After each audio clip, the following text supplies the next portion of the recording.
എൻ്റെ വീട് പണി തുടങ്ങിയിട്ട് ഒരു 2.5 വർഷമൊക്കെ കഴിഞ്ഞു കേട്ടോ. അപ്പം എൻ്റെ അനിയത്തി എപ്പോഴും എന്നെ കളിയാക്കും.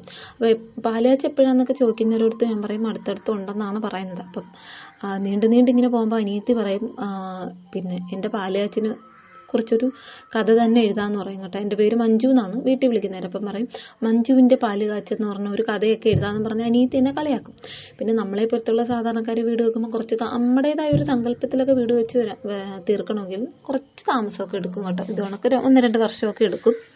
അപ്പം നമ്മുടെ വീട് റോഡിൻ്റെ അടുത്തല്ല, കുറച്ച് ഉള്ളിലോട്ടാണ്. അപ്പോൾ റോഡിൽ സാധനങ്ങൾ വരുമ്പോൾ നമ്മളത് ചുമന്ന് നമ്മുടെ വീടിൻ്റെ അടുത്ത് എത്തിക്കണം കേട്ടോ. അപ്പോൾ കൂടുതൽ പണി നമ്മൾ തന്നെയാണ് ചെയ്യുന്നത്. അപ്പം എൻ്റെ ഭർത്താവ് ഒരു മേശിരി ആയതുകൊണ്ട് പുള്ളിക്കാരനാണ് കൂടുതൽ പണികളും ചെയ്യുന്നത് കേട്ടോ. അപ്പം ഈ സാധനങ്ങൾ ഇപ്പം ഒരു അവസാന ഘട്ടത്തിലോട്ട് എത്തി, തേപ്പ് പണിയിലൊക്കെയാണ്. അപ്പം അതിനായിട്ടുള്ള തേക്കാനുള്ള പൊടിയൊക്കെ ഇറക്കിയിട്ടുണ്ട് കേട്ടോ. അപ്പോൾ അത് ഞാനൊരു 2 ദിവസം കൊണ്ട് ഞാൻ തന്നെയാണ് ഫുള്ള് ചുവന്ന് നമ്മുടെ മേളത്തെ നിലയിൽ ഒരു റൂം കിട്ടുന്നുണ്ട് കേട്ടോ. അപ്പം അവിടെയാണ് ഇത് കൊണ്ടിട്ടുണ്ട്. അപ്പോൾ സ്റ്റെപ്പെല്ലാം കയറി വേണം നമ്മളിഞ്ഞ് കൊണ്ടിടാം. അപ്പം ഞാൻ ചുമക്കാൻ ഇറങ്ങിയപ്പോണ്ട് എൻ്റെ അനിയത്തിയുടെ മോനും ചേച്ചിയുടെ മോളും കൂടെ എന്നെ സഹായിക്കാൻ ഇറങ്ങുന്നു.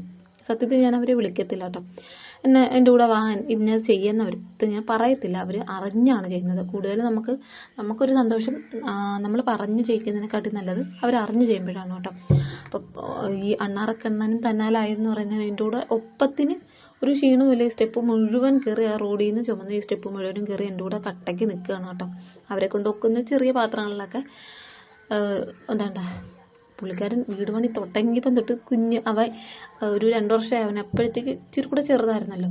അവനെ കൊണ്ട് ഒക്കുന്ന രീതിയിൽ അന്നൊക്കെ ചോറ്റുപാത്രമൊക്കെ എടുത്തുകൊണ്ട് വന്നാട്ടോ അവൻ ഇത് കണക്കത്തെ പൊടിയൊക്കെ കൊണ്ടുപോകുന്നത്. അപ്പോൾ രാത്രി എൻ്റെ ഭർത്താവ് വന്ന് ജോലി ചെയ്യണമെങ്കിൽ നമ്മൾ കുറച്ചൊക്കെ സാധനങ്ങളിങ്ങനെ സൈറ്റിൽ എത്തിച്ചു കൊടുക്കുമ്പോൾ പുള്ളിക്കാരൻ വന്ന ഉടനെ നമ്മുടെ വീട്ടിൽ ആ ജോലിയൊക്കെ അങ്ങ് തുടങ്ങിക്കോളും കേട്ടോ. പിന്നെ ചേച്ചിയുടെ മോളും വന്നവള് ട്യൂഷനൊക്കെ പോയിരുന്നാണ്. അവളും വന്ന് പിന്നെ എൻ്റെ കൂടെ സഹായിക്കുകയാണ് കേട്ടോ. ഞാൻ മാത്രമല്ല, അനിയത്തി എനിക്ക് കോരി പിടിച്ച് തരാനുണ്ട് കേട്ടോ. അപ്പം ഒരു 2 ദിവസമൊക്കെ എടുത്താണ് ഞാനിത് ഈ ഫുള്ള് വാറപ്പൊടിയും ചുമന്നിട്ടത്. പിന്നെ കുറച്ച് കട്ടയുണ്ടായിരുന്നു, അതും ചുമന്ന് കയറ്റണമായിരുന്നു. 2 ദിവസം ഇത് ഫുള്ള് ചുമന്ന് തീർന്നപ്പോഴത്തേക്ക് എൻ്റെ കാര്യത്തിൽ ഒരു തീരുമാനമായി. കാരണം ഇത്രയും സ്റ്റെപ്പും കൂടെ കയറിയപ്പോഴത്തേക്ക് 2 ദിവസം അനങ്ങാൻ പോലും വയ്യായിരുന്നു കേട്ടോ. കാലും കയ്യൊന്നും നല്ല ശരീരം വേദനയൊക്കെ ആയിരുന്നു. അപ്പോൾ ഇതൊക്കെ നമ്മളെപ്പോലത്തുള്ള ഒരു വീട് വെക്കുമ്പോൾ കുറച്ച് കഷ്ടപ്പാടൊക്കെ സഹിച്ചാലേ നമുക്ക് വിജയം കാണാൻ പറ്റത്തുള്ളൂ. അപ്പം പണി തീരെയൊക്കെ വരുന്നു. ഇനി കുറച്ച് പണിയും കൂടെയൊക്കെ ഉള്ളൂ.